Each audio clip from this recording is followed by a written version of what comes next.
Donc vous voyez, le menu est particulièrement nourri.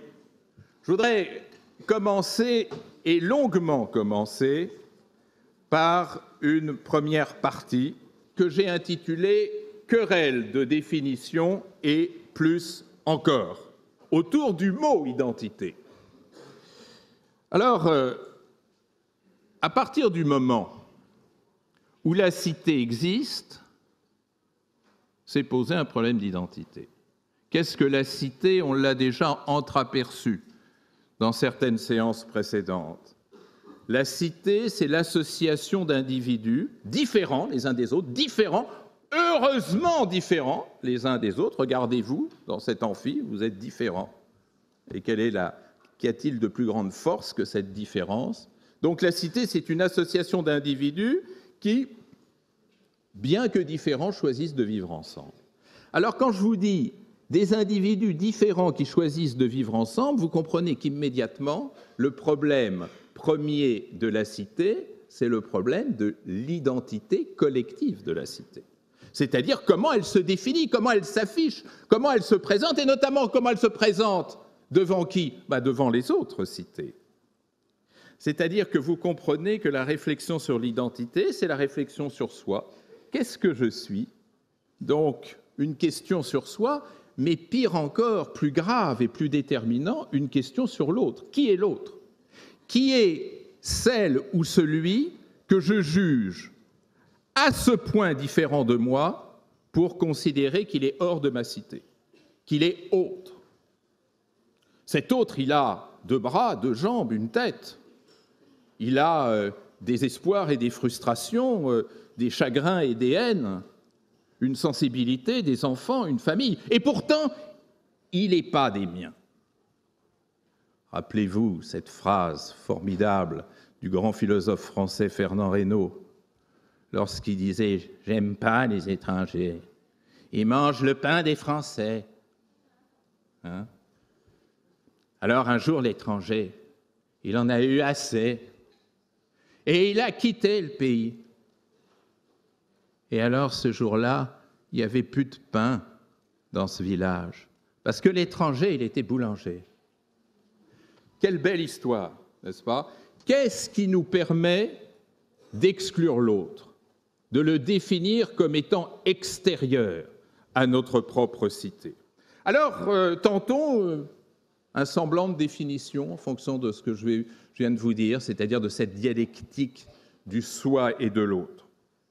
On dira que l'identité, c'est un ensemble de stratégies, et j'insiste beaucoup sur le terme stratégie, un ensemble de stratégies visant à se définir par rapport à l'autre, que les individus et les groupes mettent en place selon leurs désirs, leurs intérêts et les contraintes de situation.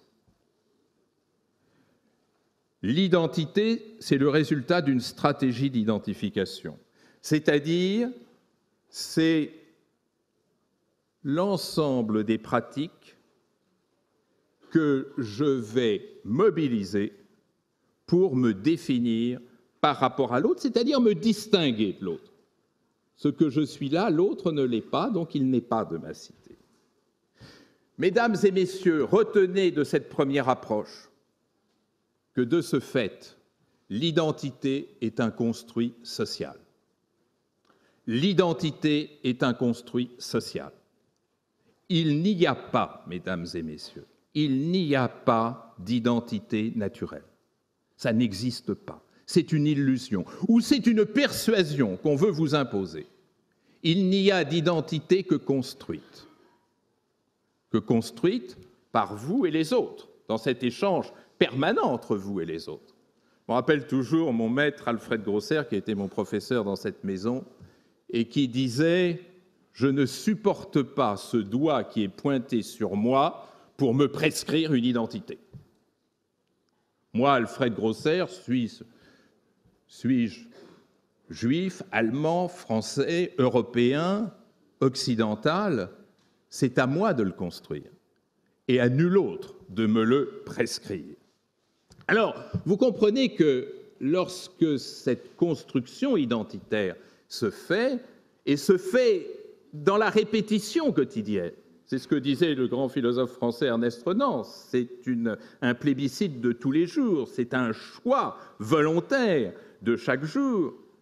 Vous comprenez bien que se sont définies ainsi les nations dont on a parlé à la deuxième séance, c'est-à-dire cette manière progressivement de déterminer une communauté à laquelle vous appartenez. Cette communauté est une communauté, retenez bien l'adjectif, imaginaire. C'est-à-dire celle que vous imaginez comme étant porteuse de votre identité. Derrière l'identité se cache un concept extraordinairement dangereux parce que souvent mal compris et mal utilisé, qui est le concept de culture. La culture, c'est l'aspect substantiel de l'identité, la substance de votre identité. À partir du moment où une identité est fixée, qui vous permet de vous distinguer de l'autre, vous donnez de la substance à cette distinction, de la substance. Et cette substance, c'est la culture. Et du coup, ce concept de culture, vous ne vous étonnerez pas qu'il a pris son envol quelque part au milieu du XIXe siècle. Pourquoi quelque part au milieu du XIXe siècle ? Au moment des grandes expansions coloniales, au moment où on découvrait l'autre, l'autre qui surprend par ses mœurs, par son comportement, par ses croyances, et dont instinctivement, adverbe affreux, mais ça existe, instinctivement, on décide qu'il est autre, qu'il est même un autre éloigné. Donc, toute une profession est née au milieu du XIXe siècle, qui est la profession d'anthropologue, et ces anthropologues se sont d'abord, dans un premier temps, définis par rapport à cette culture qui devait être leur objet principal. C'est la raison pour laquelle on a parlé, à partir du milieu du XIXe siècle, d'anthropologie culturelle. Alors, cette anthropologie culturelle, elle n'a pas eu de mal à définir la culture. Vous savez, comme toujours, quand un objet est directement sous vos yeux, vous croyez que sa définition va de soi. Et effectivement, la définition commune qui très vite s'est imposée et qui, d'un certain point de vue, résiste encore aujourd'hui, c'est-à-dire 150 ans, plus de 150 ans après. Cette définition envisage la culture comme étant un ensemble de connaissances, de croyances, de règles, de mœurs, de coutumes qu'acquiert l'homme en tant que membre d'une société. Vous vous sentez renseigné ? C'est un peu comme si vous définissiez une voiture. Qu'est-ce qu'une voiture ? Demanderait un Martien, et on lui répondrait c'est un volant, plus des sièges, plus un permis de conduire, plus des contractuels, des PV, des roues. Imaginez la tête du Martien. Et donc, cette définition énumérative de la culture est une définition qui nous a, en fait, pendant plus d'un siècle, égarés, c'est-à-dire conduits dans des sentiers qui ne menaient nulle part. Enfin, mesdames et messieurs, Clifford Geertz vint. Ce très grand anthropologue américain, décédé, hélas, il y a quelques années,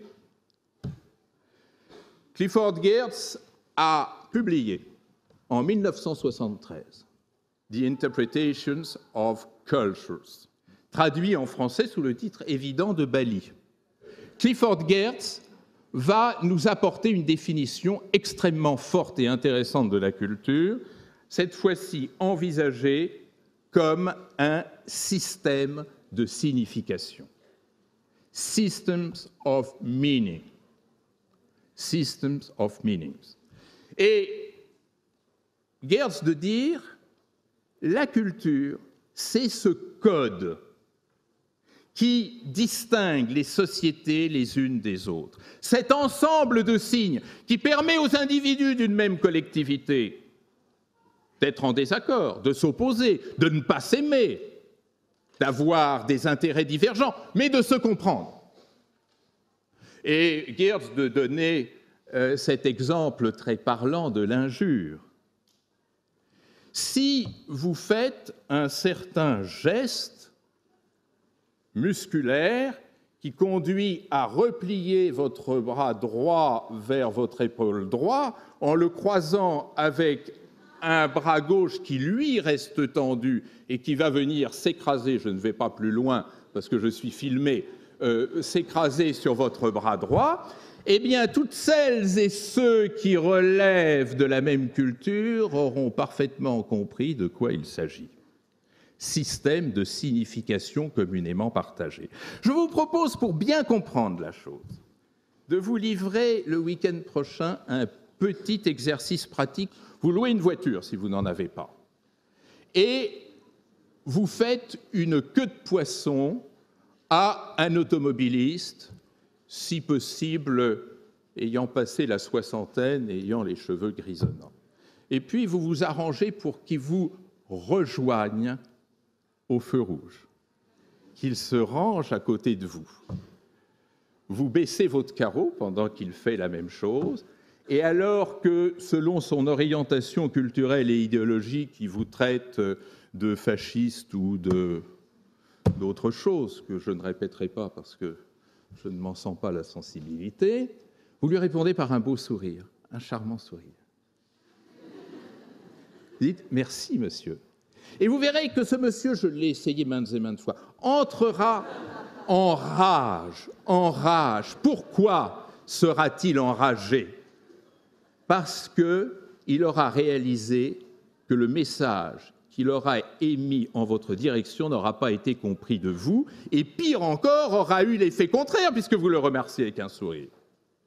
Eh bien ça, c'est ce qu'on appelle la dissonance en sociologie. C'est-à-dire, vous envoyez un message et vous apercevez que l'autre le reçoit de manière complètement subvertie, voire inverse. Eh bien, le génie de Geertz, c'est de dire nos sociétés sont des sociétés de signes. Que vous preniez la politique d'un pays, que vous preniez l'économie d'un pays, que vous preniez bien sûr la religion d'un pays, les mœurs, les coutumes, les façons d'être, les télévisions, eh bien, vous aurez un certain nombre de signes qui permettront d'exprimer entre vous un désaccord, mais de parfaitement vous comprendre. Et c'est la raison pour laquelle, je vous le dis tout de suite, pour que vous compreniez l'enjeu pratique de la chose, nous avons tellement de mal, nous en Occident, avec nos certitudes universalistes, de comprendre les signes qui structurent le système politique chinois, les signes qui structurent les systèmes politiques africains, les signes qui structurent les systèmes politiques dans le monde arabe, et que nous avons toujours tendance à les interpréter par rapport à notre arithmétique magique qui ne voit dans le monde que UMP, PS et les petites choses autour. C'est-à-dire comprendre l'autre, accéder à la culture de l'autre, nous dit Geertz, c'est accéder à son système de signification. Mais vous devriez toutes et tous vous lever et en une seule question m'opposer une véritable objection. Comment peut-on comprendre le système de signification de l'autre à partir du moment où je ne peux l'appréhender qu'à partir de mon propre système de signification ?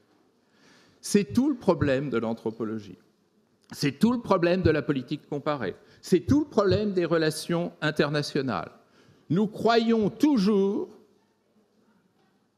que celui auquel nous nous adressons est organisé par le même système de signification que le nôtre.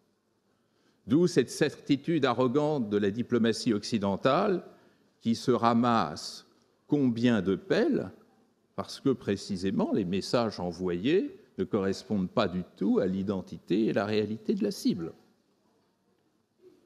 Quel est le remède ? Modestie, modestie, modestie.